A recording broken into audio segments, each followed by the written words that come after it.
Salam sejahtera bagi kita semua. Senang boleh bertemu kembali untuk kita mendengar firman Tuhan. Mari kita berdoa. Terima kasih Tuhan, karena Engkau selalu mau hadir untuk menuntun kami.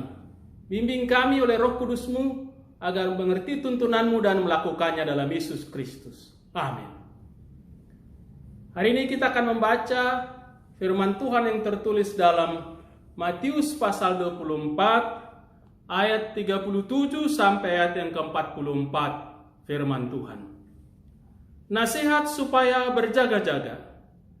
Sebab sebagaimana halnya pada zaman Nuh, demikian pula halnya kelak pada kedatangan Anak Manusia.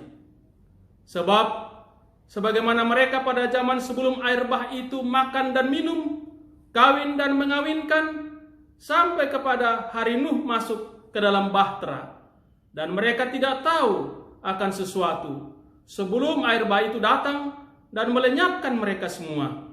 Demikian pula lah halnya kelak pada kedatangan Anak Manusia. Pada waktu itu, kalau ada dua orang di ladang, yang seorang akan dibawa dan yang lain akan ditinggalkan. Kalau ada dua orang perempuan sedang memutar batu kilangan, yang seorang akan dibawa dan yang lain akan ditinggalkan. Karena itu, berjaga-jagalah, sebab kamu tidak tahu pada hari mana Tuhanmu datang. Tetapi ketahuilah ini, jika tuan rumah tahu pada waktu mana pada malam hari pencuri akan datang, sudahlah pasti ia berjaga-jaga dan tidak akan membiarkan rumahnya dibongkar. Sebab itu, hendaklah kamu juga siap sedia, karena Anak Manusia datang pada saat yang tidak kamu duga. Yang berbahagia ialah mereka yang mendengarkan firman Tuhan dan melakukannya. Mengapa harus pakai masker? Bapak, Ibu, dan saudara-saudaraku yang dikasihi oleh Tuhan kita Yesus Kristus, sediakan payung sebelum hujan. Tetapi ada yang katakan, hari ini kan cerah, tidak berawan, maka tidak akan ada hujan. Padahal dia hanya mengutip perakiraan cuaca. Itu tidak bisa jadi pegangan. Sebab sering juga diduga menurut perakiraan cuaca itu hujan, ternyata cerah. Matahari bersinar terang. Demikian juga sebaliknya. Diduga cerah, ternyata hujan. Namanya juga perakiraan. Itu bukan sesuatu yang sudah pasti. Karena itu, sediakan payung sebelum hujan tetap relevan untuk kita lakukan. Sebelum hujan, sebelum sesuatu yang tidak kita inginkan terjadi, kita persiapkan diri untuk menghadapinya. Supaya apapun yang akan terjadi, kita siap menghadapinya. Saudara-saudara, hidup di dunia adalah anugerah dari Tuhan yang Tuhan beri bagi kita untuk kita isi dengan baik sesuai penugasan yang diberikan kepada kita. Kita ditugaskan hidup di dunia ini, bukan suka-suka kita. Tidak seorang pun yang merencanakan untuk hidup di dunia ini, kemudian dia lahir. Sekiranya begitu, maka kita bisa memilih di mana kita lahir dan kapan kita mau lahir. Mungkin kita akan pilih tidak di tempat lain, tidak di tempat kita sekarang ini, tapi di tempat yang lain. Tetapi Tuhan yang mengadakan atau membuat kita lahir di dunia ini. Dan ada saatnya, ada waktunya. Terbatas. Tidak selamanya atau tidak sesuka-suka kita. Maka bila kita tak memanfaatkan dengan baik, kita akan dituntut. Pada saatnya akan dihukum atau diberi hadiah. Pembacaan Alkitab kita tadi mengatakan bahwa ada saatnya Tuhan akan datang bertindak di dunia ini dengan berkuasa penuh. Kalau sekarang ini Tuhan masih membiarkan atau memberi kesempatan bagi yang lain bertindak sesukanya, termasuk kita manusia, tetapi saatnya tak ada lagi kesempatan. Tuhan akan bertindak adil. Yang benar ya benar, yang salah ya salah. tidak ada ampun lagi. Karena sebenarnya Tuhan ingin kita selalu bertindak atau hidup sesuai dengan kehendak-Nya. Kita harus sadar akan hal itu, yaitu saat Tuhan akan bertindak penuh di dunia ini. Jangan sampai seperti yang terjadi pada orang-orang di zaman Nuh itu. Setelah terlambat masuk bahtera, yaitu setelah pintu bahtera ditutup, maka tidak ada lagi kesempatan. Walaupun menyesal, tetapi tidak ada lagi gunanya. Cobalah perhatikan ayat yang ke-38 bacaan Alkitab yang kita dengar tadi. Apakah salah kawin mawin? Itu adalah hal alamiah yang dianugerah Tuhan untuk kita nikmati di dunia ini. Yang salah adalah kalau kita lupa tanggung jawab kita, sehingga hanya kenikmatan dunia yang hendak kita alami. Padahal Tuhan menugaskan kita menjadi berkat dan berguna di dunia ini. Artinya, apa yang Tuhan anugerahkan dan perbolehkan untuk kita nikmati adalah juga untuk pekerjaan Tuhan. Bila sibuk hanya untuk memanfaatkan pemberian Tuhan dan lupa pada tanggung jawab, maka kita akan menerima akibatnya. Demikian juga, bekerja adalah perintah Tuhan. Kita juga sering bekerja untuk mendapatkan upah atau uang, di mana uang tersebut kita gunakan untuk kebutuhan kita sehari-hari. Tentu itu tidak salah. Tetapi, kalau hanya untuk mendapatkan apa yang kita butuhkan, sehingga kita bekerja, tentu salah. Kita hendaknya bekerja karena sadar bahwa Tuhan menugaskan kita bekerja. Karena itu bisa terjadi ada dua macam orang yang bekerja. Seperti yang kita baca tadi di ayat yang ke-40 sampai 41. Sama-sama bekerja. Tetapi mungkin yang satu bekerja untuk keperluannya sendiri, namun yang satu lagi bekerja untuk kemuliaan Tuhan dan untuk keperluannya juga. Maka yang satu ditinggalkan dan yang satu lagi terangkat. Saudara-saudara, mengapa harus pakai masker?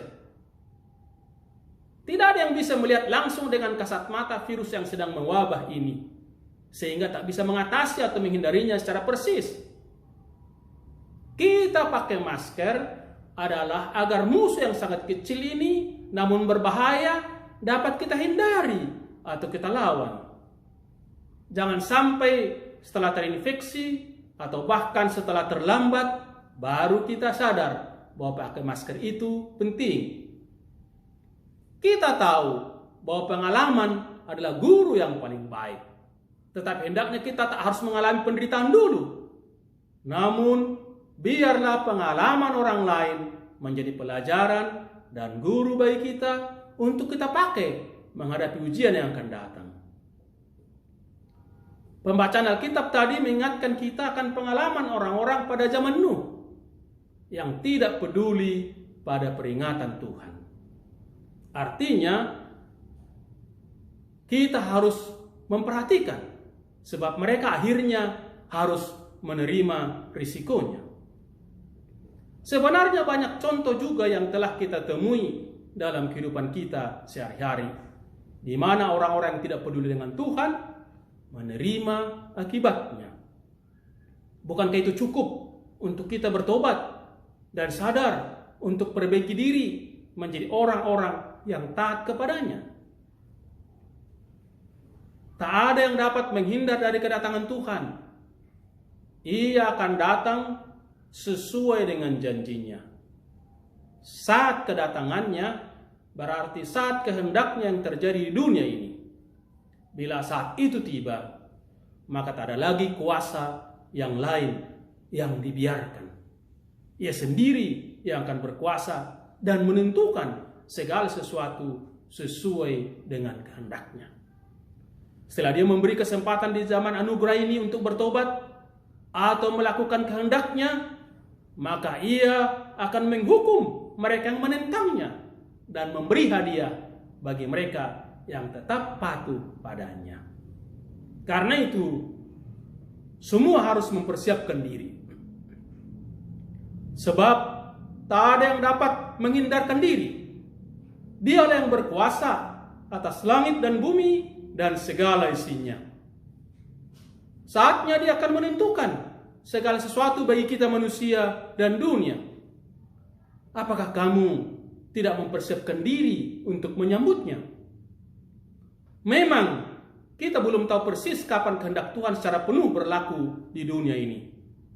Namun saatnya itu pasti terjadi. Itu yang dikatakan dalam pembacaan kitab kita hari ini.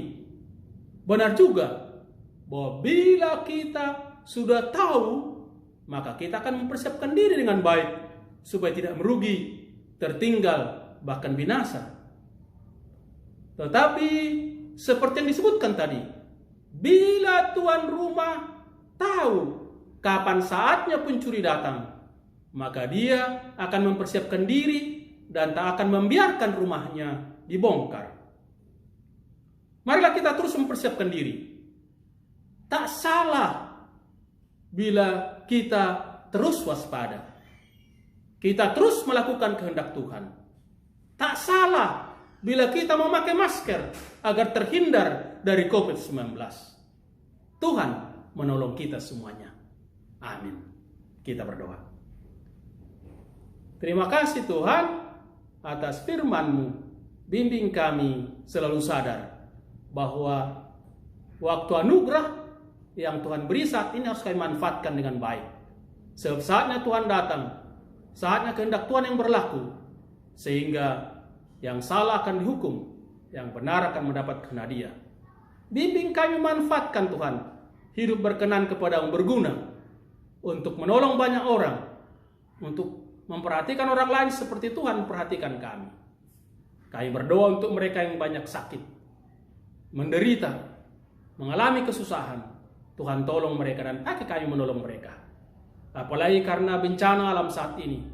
Bencana alam dan non-alam, virus, banjir, tanah longsor, gempa bumi, dan berbagai peristiwa lainnya.